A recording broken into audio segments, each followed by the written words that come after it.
वैशंपायन जी कहते हैं, राजन, तदंतर वह द्रुपद का पुरोहित राजा धृतराष्ट्र के पास पहुंचा।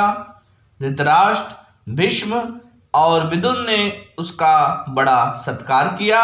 पुरोहित ने पहले अपने पक्ष का कुशल समाचार कह सुनाया, पीछे उनकी कुशल पूछी। इसके बाद उसने समस्त सेनापतियों के बीच इस प्रकार कहा, यह बात प्रसिद्ध है कि धृतराष्ट्र और पांडु दोनों एक ही पिता के पुत्र हैं, अतः पिता के धन पर दोनों का समान अधिकार है। परंतु धृतराष्ट्र के पुत्रों को तो उनका पैतृक धन प्राप्त हुआ और पांडु पुत्रों को नहीं मिला, इसका क्या कारण है?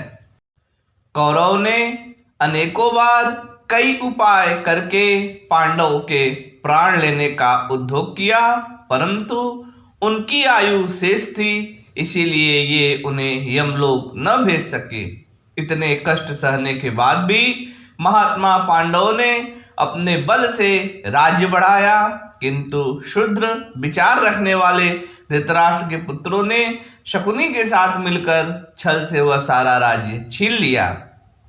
राजा धृतराष्ट्र ने भी इस कर्म का अनुमोदन किया और पांडव 13 वर्ष तक वन में रहने को विवश हो गए।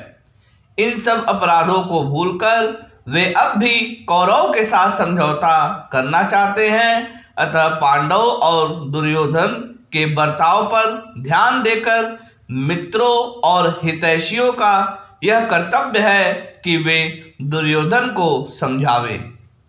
पांडव वीर हैं तो भी वे कौरव के साथ युद्ध नहीं करना चाहते। उनकी तो यही इच्छा है कि संग्राम में जनसंहार किए बिना ही हमारा भाग में मिल जाए। दुर्योधन जिस लाभ को सामने रखकर युद्ध करना चाहता है वह सिद्ध नहीं हो सकता, क्योंकि पांडव कम बलवान नहीं है। युधिष्ठिर के पास भी 7 अक्षौहिणी सेना एकत्र हो गई है और वह युद्ध के लिए उत्सुक होकर उनकी आज्ञा की बाट जोहती है। इसके सिवा पुरुष सिंह, सात्यकी, भीमसेन, नकुल और सहदेव ये अकेले ही हजारों अक्षौहिणी सेना के बराबर है।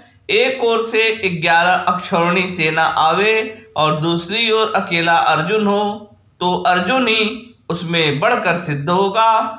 ऐसे ही महाबाहु श्री कृष्ण भी हैं। पांडवों की सेना की प्रबलता, अर्जुन का पराक्रम और श्री कृष्ण की बुद्धिमत्ता देखकर भी कौन मनुष्य उनसे युद्ध करने को तैयार होगा। अतः धर्म और समय का विचार करके आप लोग पांडवों को जो देने योग्य भाग है उसे शीघ्र प्रदान करें। यह उपयुक्त अवसर आपके हाथ से चला न जाए, इसका ध्यान रखना चाहिए। पुरोहित के वचन सुनकर बुद्धिमान भीष्म जी ने उनकी बड़ी प्रशंसा की और यह समयोचित वचन कहा। ब्राह्मण, बड़े सौभाग्य की बात है कि सभी पांडव श्री कृष्ण के साथ कुशल पूर्वक हैं।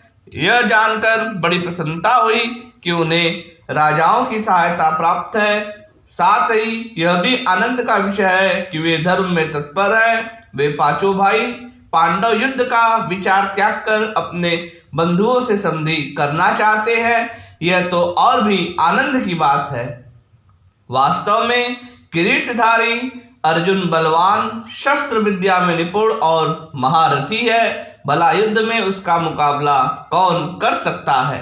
साक्षात इंद्र में भी इतनी ताकत नहीं है, फिर दूसरे धनुषधारियों की तो बात ही क्या है। मेरा तो ऐसा विश्वास है कि वह तीनों लोकों में एकमात्र समर्थ वीर है। जब भीष्म जी इस प्रकार कह रहे थे उस समय कर्ण क्रोध में भर गया और धृष्टता पूर्वक उनकी बात काट कर कहने लगा, ब्राह्मण, अर्जुन के पराक्रम की बात किसी से छिपी नहीं है, फिर बारंबार उसे कहने से क्या लाभ। पहले की बात है, शकुनी ने दुर्योधन के लिए जुए में युधिष्ठिर को हराया था। उस समय वे एक शर्त मानकर वन में गए थे। उस शर्त को पूरा किए बिना ही वे मत्स्य तथा पंचाल देशों के भरोसे मूर्ख की भांति पैतृक संपत्ति लेना चाहते हैं, परंतु दुर्योधन उनके डर से राज्य का चौथाई भाग भी नहीं दे सकते। यदि वे अपने बाप दादों का राज्य लेना चाहते हैं तो प्रतिज्ञा के अनुसार नियत समय तक पुनः वन में रहें। यदि धर्म छोड़कर लड़ने पर ही उतारू हैं तो उन कौरव वीरों के पास आने पर वे अपने वचनों को भी भली भांति याद करेंगे। भीष्म जी बोले, राधा पुत्र, मुंह से कहने से क्या आवश्यकता है, एक बार अर्जुन के उस पराक्रम को तो याद कर लो जबकि विराट नगर में संग्राम में उसने अकेले ही 6 महारथियों को जीत लिया था। तुम्हारा पराक्रम तो उसी समय देखा गया जबकि अनेकों बार उसके सामने जाकर तुम्हें परास्त होना पड़ा।